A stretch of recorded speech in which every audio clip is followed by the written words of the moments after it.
Bismillahirrahmanirrahim. Assalamualaikum warahmatullahi wabarakatuh. Selamat datang kembali bersama kami di channel Azril Hidayat. Rekan-rekan sekalian, izinkan kami untuk mengabarkan informasi terbaru terkait dengan pelaksanaan P3K Guru di tahun 2022. Di video kali ini kami akan sampaikan mungkin yang menjadi pertanyaan bagi teman-teman sekalian terkait dengan permasalahan-permasalahan yang muncul. Terkait misalkan yang pertama tentang SE linearitas untuk P1, apakah menggunakan tahun 2021 atau tak menggunakan tahun 2022, karena ada sebagian teman-teman yang merasa ragu karena SE linearitas tahun 2022 ada sedikit perbedaan dengan SE linearitas di tahun 2021, padahal teman-teman P1 itu lulus sudah di tahun 2021. Kemudian bagaimana teman-teman yang P1 yang realnya untuk hari ini, untuk per saat ini tidak mengajar karena di tahun kemarin sudah tergeser dengan guru yang mengisi formasi di sekolah induk mereka. Kemudian bagaimana teman-teman yang tidak bisa masuk dalam pendataan karena memang sekarang sudah tidak mengajar kembali. Dan yang terakhir, bagaimana nanti terkait dengan seleksi administrasi, apakah benar untuk P1 itu bisa mengalami ketidaklulusan hanya karena seleksi administrasi. Nah, 4 pertanyaan ini akan kita bahas dalam video kali ini. Tentunya kami ambilkan sumber dari Ditjen GTK selaku pansel ya dalam seleksi P3K atau ASN P3K di tahun 2022 ini dari Kementerian Pendidikan, Riset, dan Teknologi. Nah, sebelum kita masuk di pembahasan, teman-teman yang baru saja menemukan channel kami, silahkan jangan lupa support channel kami dengan cara subscribe dan nyalakan lonceng notifikasinya. Terima kasih.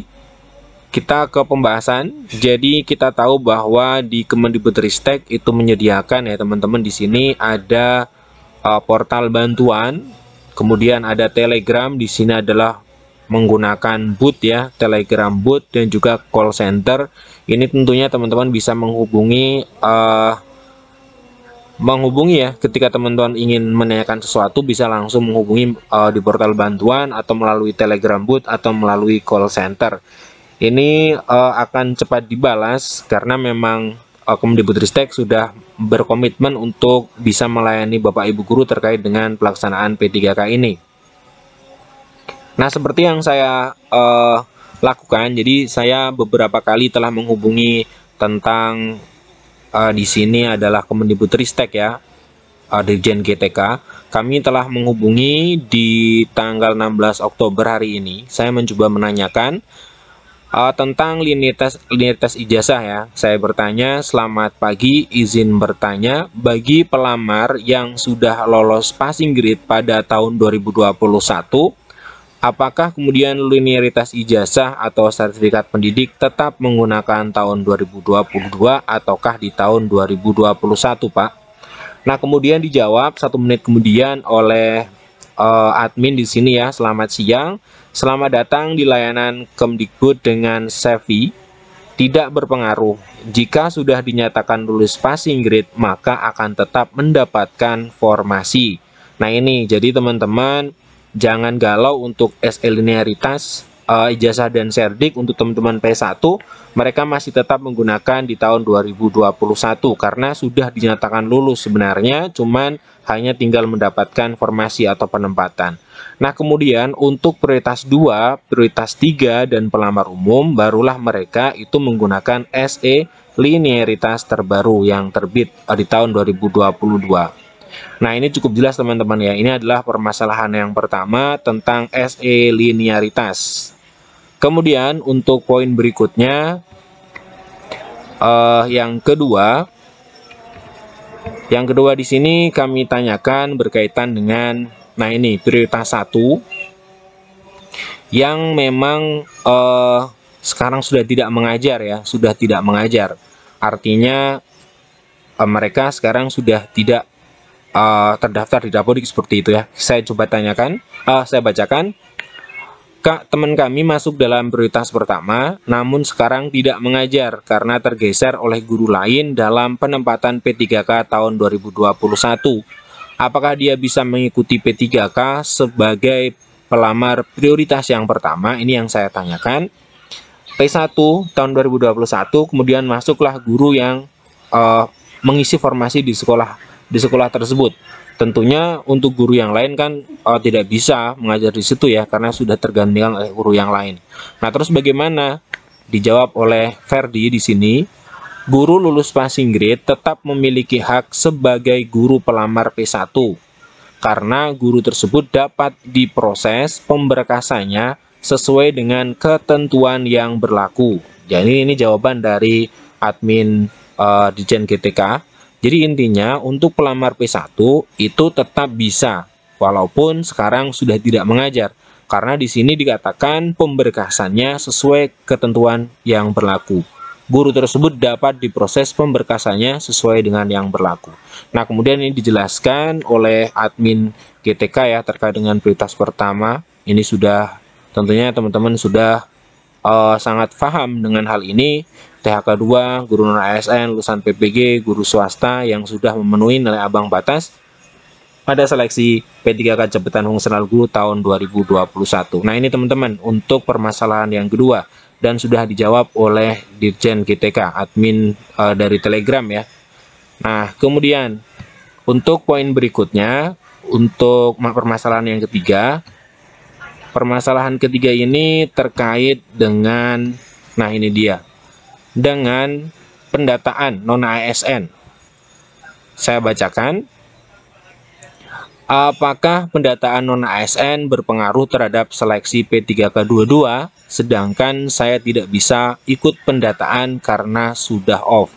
Nah, di sini adalah ada guru yang sekarang sudah off dan tidak bisa mengikuti pendataan non-ASN. Apakah berpengaruh terhadap seleksi P3K22? Dan ini dijawab oleh admin dengan Ferry, perihal tersebut di luar kewenangan kami.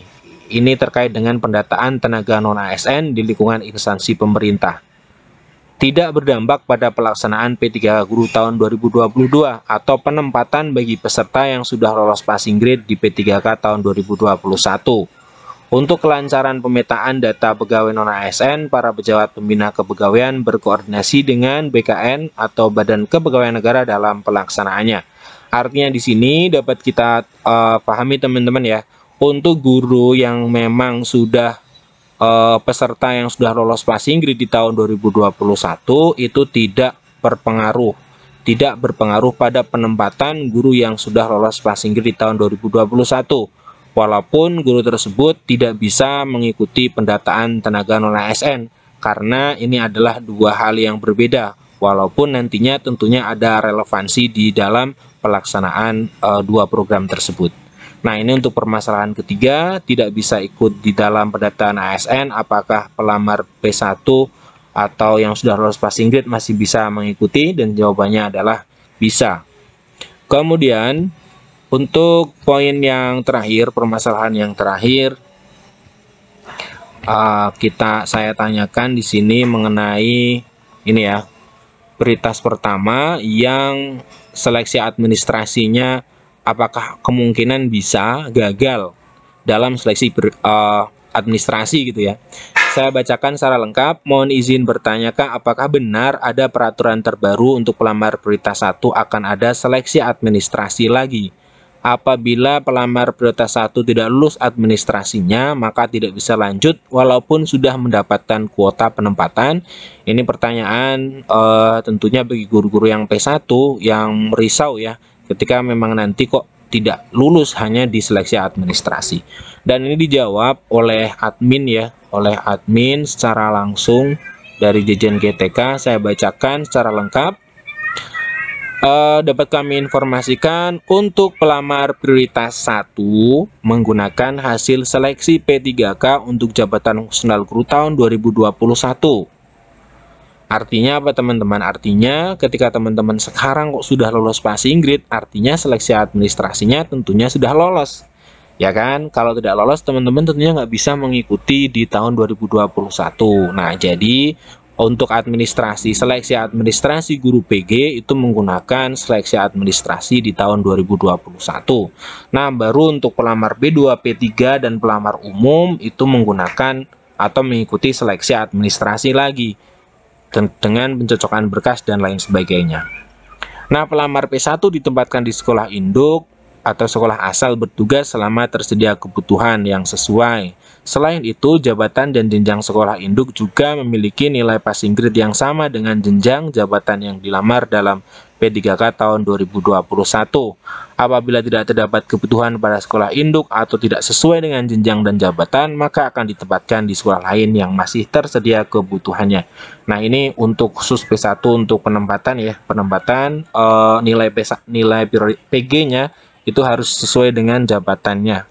Kalau misalkan tahun 2022 itu kemudian turun menggunakan jabatan yang lain, maka P1-nya hilang, turun menjadi P2 atau P3 bahkan pelamar umum. Nah, mungkin ini teman-teman informasi terbarunya, 4 informasi terkait dengan permasalahan yang mungkin menjadi masalah yang ditanyakan bagi teman-teman guru, terutama untuk guru yang passing grade P3K guru tahun 2021 yang menunggu perdebatan di tahun ini. Terima kasih telah menyimak, kami akhiri. Assalamualaikum warahmatullahi wabarakatuh.